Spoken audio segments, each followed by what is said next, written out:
하나님 말씀은 요한복음 3장 16절입니다.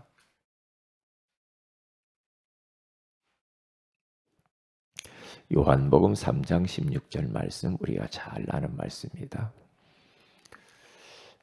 우리는 이 말씀을 가지고 성경 전체를 볼 수가 있고요. 그리고 세상을 볼 수가 있습니다. 우리 다 같이 요한복음 3장 16절을 합독합니다. 시작. 하나님이 세상을 이처럼 사랑하사 독생자를 주셨으니 이는 그를 믿는 자마다 멸망하지 않고 영생을 얻게 하려 하심이라. 아멘. 좋은 아침입니다. 오늘 이 새벽에는 복음적 세계관이라는 제목으로 우리가 하나님의 음성을 들어야 되겠습니다. 우리가 성경적 세계관 치유에 대해서 지난주 오후에 말씀을 나눴죠. 성경을 어떤 관점으로 보는가, 이게 중요하거든요. 그래서 어떤 분은 성경을 율법적으로 보는 사람이 있고, 어떤 사람은 복음적으로 보는 사람이 있어요. 어떤 사람은 윤리, 종교, 이런 교양 이런 쪽으로 보는 사람들도 있죠. 그러나 이 방대한 이 성경을 복음의 안경을 끼고 봐야 돼요. 복음적으로. 그래야 우리가 모든 것을 복음의 눈으로 볼 수가 있어요. 그래서 복음적 세계관을 가져야 나를 살릴 수가 있어요. 그리고 세상을 살릴 수 있고 사람을 살릴 수가 있습니다. 세계관이라고 하는 이 단어는 다른 게 아니죠. 세상을 바라보는 관점, 눈 이렇게 표현할 수가 있겠죠. 세상을 인식하는, 이해하는 방식. 그렇죠. 사람을 인식하는 거예요. 이 세계관을 안경과 비유를 했죠. 어떤 안경을 끼고 보느냐. 빨간 안경 끼고 보면 빨간하게 다 보이잖아요.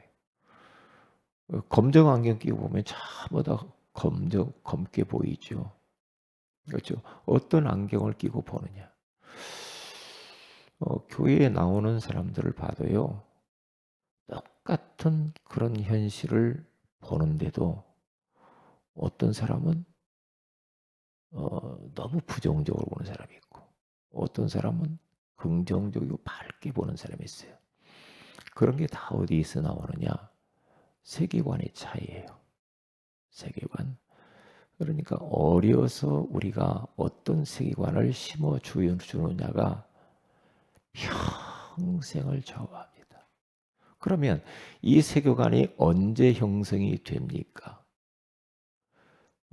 그 사람이 살아온 그곳, 살아왔던 그 곳, 보고 듣고 경험한 거, 배운 거 있잖아요. 다시 말하면 가정에서, 학교에서 그런 거 보고 듣고 배운 거 이런 것에서 세계관이 형성이 되죠. 그러니까 더 이상 벗어날 수가 없어요. 내가 자라온 그 환경에서 내 세계관이 다 형성이 돼 버리니까 그 벗어나서 내가 어떤 특별한 세계관을 가질 수가 없죠. 그리고 종교를 어떤 종교를 가지고 있는가? 종교가 없으면 없는 그대로 이슬람, 불교, 천주교, 기독교, 여호와 증인 다 다르죠. 어제도 어느 분이 편지를 보내왔더라고요. 보내왔는데 보니까 신천지에서 보내왔어요. 신천지 보라는 거예요. 내용이 뭐냐? 서로 우리 싸우지 말고 성경을 좀 토론도 하고 이야기 좀 하자고. 그러면서 전화번호 딱 적어서 이렇게 왔더라고요. 그거 보세요. 그러니까 그 사람이 나쁜 게 아니라 그 사람이 잘못된 세계관을 가져서 그래요. 잘못된 것을 들었고 받고 경험해 버렸어. 그러니까 이제 그게 전부인 줄 알죠. 전부인 줄 알으니까 자기 이야기 좀 하자라는 거예요. 참 무섭죠. 그렇기 때문에 우리가 어린 아이 우리 후대들을 성경을 잘 가르쳐야 돼요. 성경을 어 이렇게 자꾸 들려주고 읽게 만들고 암송하게 하고 성경 공부를 시키고 자꾸 이렇게 해야 됩니다. 왜요? 그래야 그 아이의 세계관이 성경적이요 복음적인 세계관을 딱 가지면 그러면 이 세상에서 홀로 살아남을 수가 있어요. 그런데 잘못된 세계관을 심어놨다. 그러면 평생 고생합니다. 고생해요. 이게 세계관이 전부요. 세계관이요. 우리 그리스도인의 세계관은 과연 어떻게 해야 되는가? 예수님의 세계관을 한번 보세요. 예수님이 공생애를 딱 시작할 때 산에 올라가서 제자들에게 거기에서 산상수훈을 가르치죠. 그들이 기존에 가지고 있던 틀린 세계관을 바로 수정해 주는 작업을 하기 시작을 본격적으로 합니다. 그러면서 마태복음 5장에서 8장까지 7장까지 쭉 가서 보세요. 계속 세계관 치유를 해요. 복이 뭐냐? 심령이 가난한 자는 복이 있나니. 그런데 그들은 잘못된 것을 복으로 알고 있었거든. 애통하는 자가 복이 있나니. 온유한 자가 복이 있나니. 전부 그들의 세계가 틀렸어요.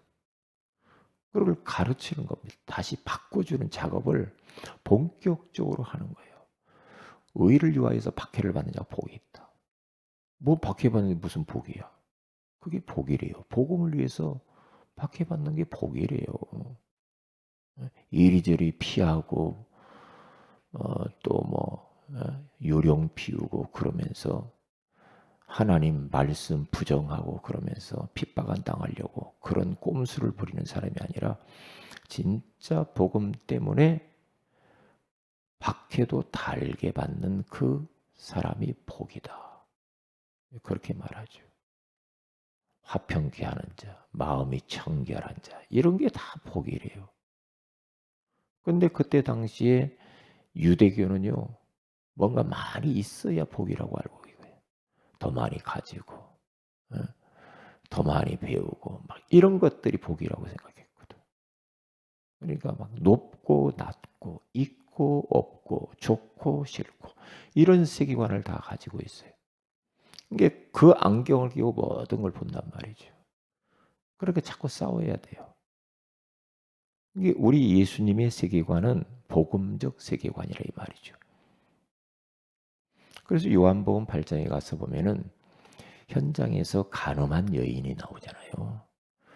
그 현장에서 간음하다 잡힌 여인을 많은 그런 바리새인들 데리고 와서 그 여자를 돌로 들어쳐 죽이려고 그러죠.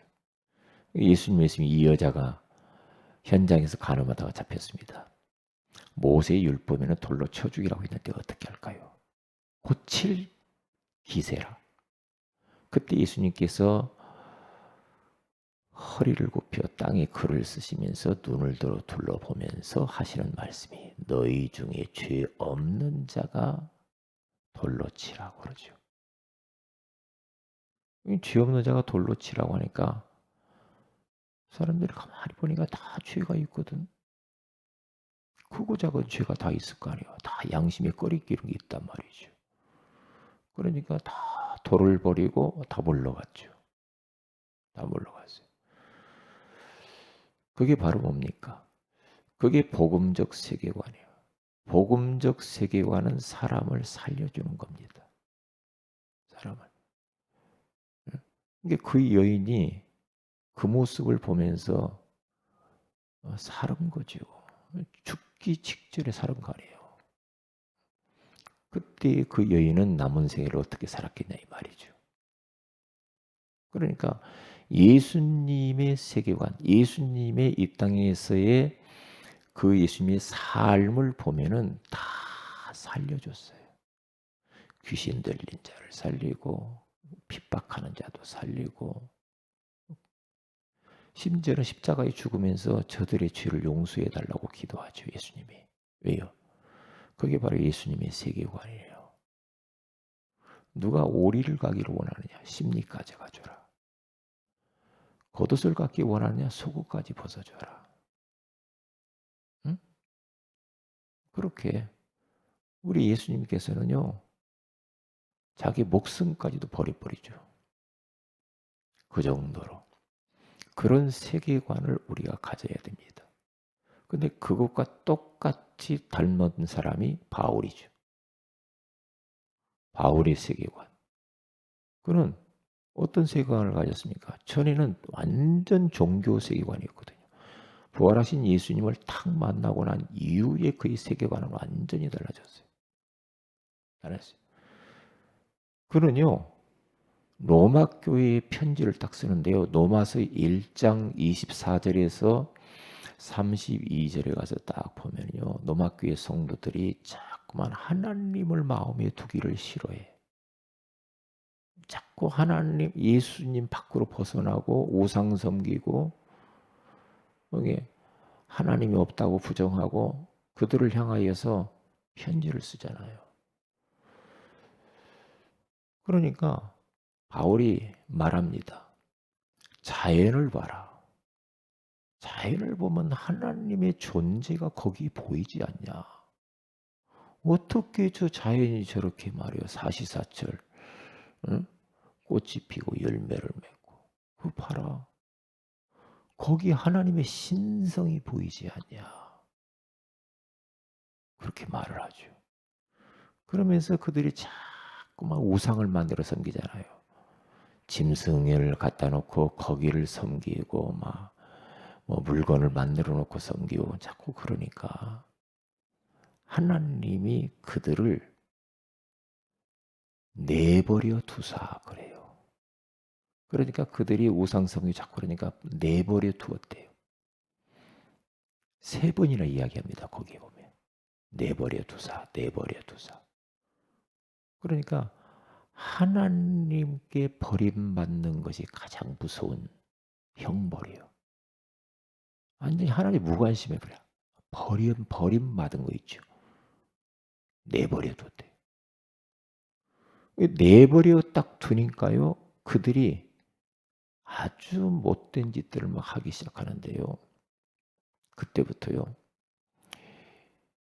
여자가 여자의 쓸 것을 도리어 바꿔서 영리로 쓰고 남자들이 남자 쓸 것을 바꾸어서 또 영리로 썼다. 그러니까 하나님이 내버려 두니까 동성애가 거기서부터 시작이 되는 거예요. 하나님이. 이게 동성애를 막 불릴 듯 하면서 그들이 하니까 그러면 어떤 일이 벌어지느냐. 하나님이 상당한 보응을 그들에게 동성애 결과로 준다 그래요. 상당한 보응. 동성애가 뭐 하지 마라 하라 그게 문제가 아니라 버림받은 사람들이에요. 그러면 보응 대가가 따라와. 영적 문제가 오게. 몸의 문제가 와요. 반드시 몸의 문제가 옵니다. 왜요? 보응을 받아요. 대가를 받아. 그래서 하지 말라는 거예요. 그걸요. 그러니까요. 바울의 세계관은요. 동성애, 우상 섬기는 거 이런 것들을 용납할 수 없는 세계관이에요. 그리고 바울은 딱 감옥에 갔어도요. 감옥 안에서도 전혀 감옥을 보는 세계관. 그런 감옥 안에 가서도 괜찮았어. 감옥 안에 있어도 감옥 밖에 있는 성도들을 향하여서 항상 기뻐하라. 내가 다시 말하노니 기뻐하라. 너희 관용을 모든 사람에게 알게 하라. 용서하라. 그리고 주께서 가까우시니라. 그러면서 아무것도 염려하지 말아라. 모든 일이 기도와 간구로 너희 구할 것을 감사함으로 하나님께 아뢰라. 그리하면 모든 지각에 뛰어난 하나님의 평강이 너희 마음과 생각을 지키시리라. 바울의 문제 보는 세계관. 그렇잖아요. 그러니까 자기는 빌립보서 4장 4절부터 쭉 이야기를 하는 겁니다. 그러면서 10절부터 12절까지는 나는 지금 감옥에 있고 배고프고 그러지만 나는 일체의 비결을 알았노라 그래. 왜냐? 나의 현주소는 그리스도 안에 있기 때문에. 내게 능력 주시는 자 안에서 내가 모든 것을 할 수 있느니라. 풍부에 처할 줄도 알고 가난에 처할 줄도 알고. 나는 많아도 교만할 필요가 없고 없어도 낙심할 이유가 없다. 왜냐? 내 현주소가 그리스도 안에 모든 문제 해결자 되신 예수 안에 있기 때문에 나는 인생은 끝난 거야. 그러니까 돌맞아도 괜찮고 배고프고 헐벗고 잠 못 자고 태창으로 맞고 그래도 그의 세계관은 막 억울하다고 싸우고 덤비고 막 그렇게 하지 않았다니까요. 아, 이 모든 것은 하나님 허락한 거거든. 복음 때문에 고난당하는 것은 당연한 거야. 왜요? 바울의 세계관이에요.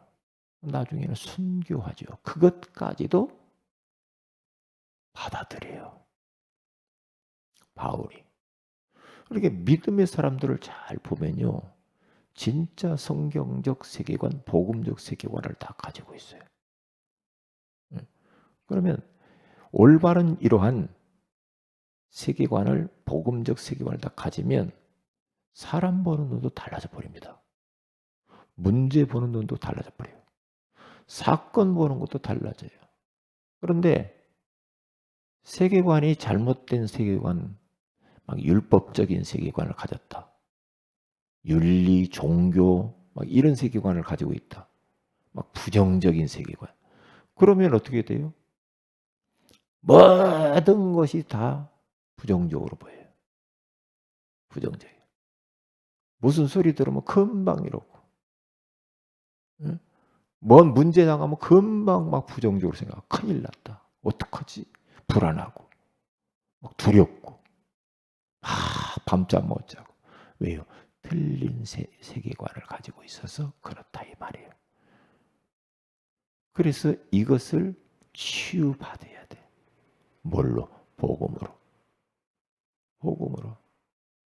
이게 똑같은 것을 보는데 저는 똑같은 것을 이렇게 보는데 왜 저 사람은 저렇게 보지? 별것도 아닌데 말이야. 왜 그럴까? 그러거든요. 왜냐? 우리에게 일어나는 모든 건 하나님 허락한 거잖아요. 우리는 남이 잘하고 잘못하고 그걸 가지고 함부로 비판하거나 판단하거나 정죄하거나 나는 안 그러는데 왜 저 사람들을 그럴까? 왜 저 성도를 그럴까? 이게 전부 다 잘못된 복음적 세계관 아니고 율법적이고 윤리 종교야. 이런 세계관이 쪄들어서 그래요. 그러면 나도 죽이고 상대방도 죽이는 거예요. 그건 사탄의 역사예요. 이 사탄의 통로라 이 말이죠. 요셉 세계관을 보세요. 요셉 형들이 막 난리요 죽이려고. 근데 요셉은 알고 있거든요. 다 언약적 세계관을 가지고 있어요. 이게 복음적이죠. 이게 똑같은 가정에서 사는데 요셉은 달랐어. 달랐어요. 왜요? 아버지 야곱의 영향을 많이 받았어요. 그러니까 노예로 갔는데도 전혀 불편하지 않아요. 감옥 갔는데 누명 썼는데도 괜찮아. 왜요? 올바른 세계관을 다 언약적 세계관, 세계보고마 세계관. 내가 가는 이 길은 세계복음화하는 길이요. 그게 바로 나에게 주신 언약을 이루는 세계관이요. 그 길이구나. 이걸 안단 말이죠. 그러면 걱정할 게 아무것도 없거든요. 그래서 그러기 때문에 자꾸만 우리는 성경을 가까이 하고 말씀을 자꾸 들어야 되고, 그래야 치유되고 깨달아요. 저는 이번 주 말씀, 주인에 대한 이 말씀을 보면서요, 고민을 자꾸 합니다. 어떤 고민을 하냐? 사랑하는 것도 상대방을 위해서 너무나 지나치면 그 주인 행세하는 거다라는 게 자꾸 깨달아지는 거예요. 어젯밤에도 저희 예배 끝나고 딱 가서 저희 집사람이 당신 그거 먹고 자면 당신 안 돼. 그러면서 그런 음식 먹으면 안 돼. 그러죠. 왜요? 반드시 그 밤에 그거 먹고 자면 속이 부대끼거든. 근데 저희 집사람 막 먹고 싶다는 거예요. 안 돼요. 당신 항상 그렇잖아. 먹고 나면 아프다고. 왜? 그거 먹고 야간 일하면 좋겠는데 그거 먹고 바로 잘 거 아니야. 야식이 위험해. 이제 그렇게 이야기한단 말이에요. 그렇게 해놓고 제가 가만히 생각해 봤어요. 내가 주인 노릇하는 거구나. 맞는 말인데 주인 노릇하는 것 같아, 내가 보니까. 에? 주인 노릇. 당신이 그렇게 맨발로 이렇게 자꾸 이렇게 다니면 안 되지. 양발 신고, 그리고 이 슬리퍼 신어. 자꾸 그런단 말이죠. 그러니까 암암리에 제 마음 깊은 곳에 주인 노릇하려고 하는 게 있단 말이에요. 그냥 턱 놓으면 편할 텐데. 그러니까 내가 주인 노릇을 자꾸 하면은 힘들어요, 인생이. 서로가 힘들어져. 내려놓으면은 주님이 역사할 텐데. 이게 예를 들면 그렇다는 거예요. 그래서 고민을 해봐야 되는 거예요. 내 생각이 무슨 생각을 하고 있지? 내 행동이 뭘까? 고민. 그리고 전도 고민이에요. 우리 황 집사님, 아버님을 어떻게 구원하지? 이번 주간에 그 생각, 황 집사님 누나는 어떻게 구원하지? 동생은 어떻게 구원하지? 응? 아무개를 어떻게 하면 복음을 전할까? 그런 생각이 많이 드는 거예요. 내 마음에 애통하는 마음이 많이 사라졌구나. 눈물이 없구나. 이런 생각, 이런 고민들을 많이 하더라 이 말이죠. 말씀 따라서. 그러면 그걸 계속 고민하면은 뭔가 또 답이 나오겠죠. 강단 말씀 따라가는 거예요, 이게요. 그러면 세계관을 바르게 이렇게 조금씩 가질 수가 있죠. 그래서 오늘 우리는 이 말씀 쫙 붙잡아야 됩니다. 복음적 세계관. 그래야 나를 살릴 수 있어요. 나 실수하는 게 얼마나 많아요. 나를 바라보는 눈도 달라지고 상대방도 보는 것도 달라지고 다 달라집니다. 기도합니다. 하나님, 오늘 이 새벽에도 복음적 세계관을 가지라고 말씀해 주시니 고맙습니다. 그동안에 우리 안에 자라오면서 잘못된 세계관을 치유하시고 정말 예수님처럼 복음적 세계관을 가지고 나 살리고 현장 살리고 가족을 살리고 정말로 많은 영혼들 빈 곳들을 살릴 수 있도록 축복하여 주옵소서. 명절이 다가옵니다. 가문 안에 모든 흑암이 무너지는 시간이 되게 하시고 가문 복음화가 이루어지게 하옵소서. 주 예수님의 이름으로 기도합니다. 아멘. 하늘에 계신 우리 아버지 이름이 거룩히 여김을 받으시오며 나라가 임하오시며 뜻이 하늘에서같이 땅에서 이루어지이다. 오늘날 우리에게 일용할 양식을 주옵시고 우리가 우리에게 죄인 자를 사해 준 같이 우리 죄를 사해 주옵시고 우리를 시험에 들게 하지 마옵시며 다만 악에서 구하시옵소서. 대개 나라 권세와 영광이 아버지께 영원히 싸움나이다. 아멘. 기도하십시다.